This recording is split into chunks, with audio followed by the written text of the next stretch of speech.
let me tell you something most people get wrong about tears. We live in a world that celebrates strength, but only one kind of strength. The kind that shows up in clenched jaws and steady voices. The kind that doesn't flinch, doesn't break, doesn't let emotions spill out where others can see it. We're taught that strength means staying composed, holding it together, no matter what's happening inside. And yet, in that same world, there are people who cry easily. They cry at a touching commercial, at a stranger's unexpected kindness, at a memory that surfaces without warning. You might know someone like that. Or maybe you are someone like that. And there's always a question that follows them like a shadow. What's wrong with you? Why are you so sensitive? Why do you cry so much? But what if that question itself is broken? What if the people who cry easily aren't the fragile ones?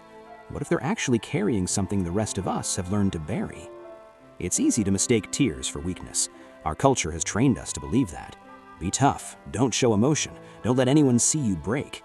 But beneath the surface, there's something much deeper happening. For some people, tears aren't a sign of falling apart. They're a sign of feeling fully. They're proof that something inside them is still alive, still responsive, still connected to the world. Because whether we admit it or not, modern life has subtly trained us to suppress, to push down what hurts, to keep moving forward even when our hearts are breaking. But the people who cry easily haven't built those walls. They haven't learned how to disconnect their hearts from their eyes. They feel, and they let it show. And in a world obsessed with composure, that kind of honesty is radical. Psychologists have discovered something fascinating. People who cry easily often possess heightened emotional sensitivity, a trait linked to deeper empathy, stronger relationships, and greater self-awareness. They're not overreacting, they're reacting honestly. Their nervous systems are wired to feel more intensely, to notice emotional subtleties others miss. A slight change in someone's voice, the weight behind a smile, the unspoken pain in a room. In other words, they aren't weak, they're awake. And in a world that's half asleep to its own pain, being awake takes courage. Let's be honest, most of us have learned to armor ourselves.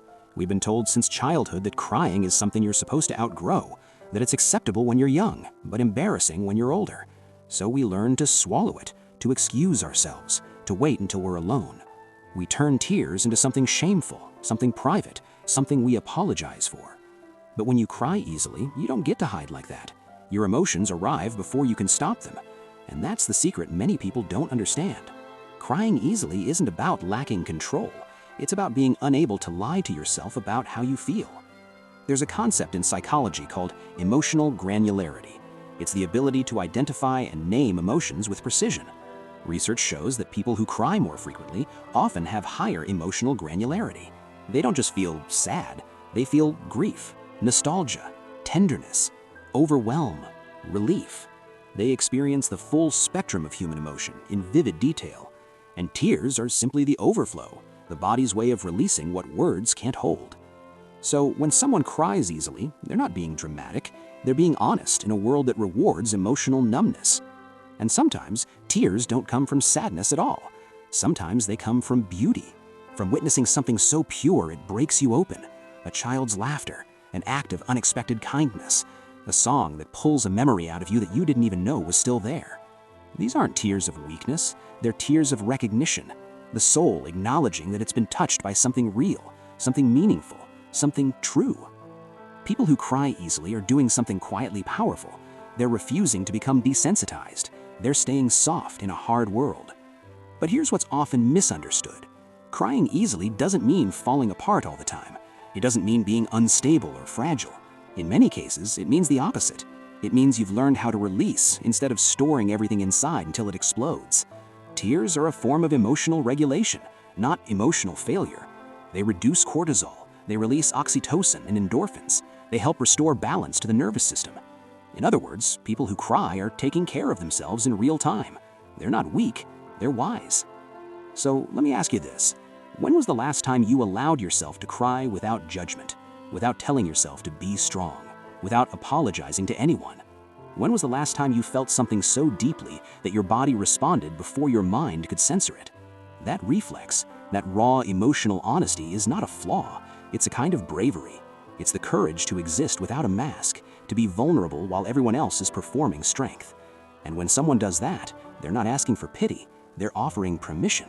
Permission for the rest of us to feel too.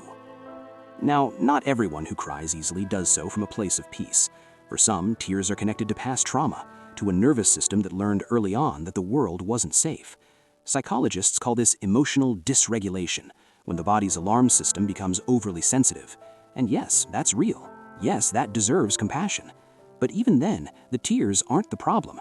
They're the signal, the body trying to communicate what the mind hasn't yet processed. Some people cry because they've been holding too much for too long. They've been the strong one, the reliable one, the one who never breaks. Until one day, something small, a forgotten birthday, a misplaced item, causes the dam to collapse. And suddenly they're sobbing, unable to explain why. But it was never really about the small thing. It was about everything beneath it. The exhaustion, the loneliness, the years of unspoken words. And here's the difference. People who cry easily don't store their pain for decades. Their tears arrive on time, not years late, disguised as anger, anxiety, or illness. There's something deeply philosophical about that immediacy. In a world that constantly says, hold it together, letting tears fall becomes an act of resistance. It's saying, I will not pretend I'm okay when I'm not. It's refusing to perform composure while your heart is breaking. And in that refusal, there is truth. Because we've built a culture where everyone is fine, even when they're drowning, where everyone is coping, even when they're falling apart. And the people who cry, they shatter that illusion just by being honest. Here's the paradox. Society tells us crying means losing control, but emotionally intelligent people know the opposite is true. Suppressing emotion is what actually causes loss of control. Unfelt emotions don't disappear. They ferment. They turn into anxiety, into bitterness, into physical pain. So when someone cries, they're not losing control, they're maintaining it. They're listening to their body. They're honoring their truth. They're choosing authenticity over performance. So the next time you see someone cry easily, don't ask what's wrong with them. Ask what they've stayed connected to that the rest of us have numbed. Because in a world that rewards emotional shutdown, being able to feel deeply might be the strongest thing of all.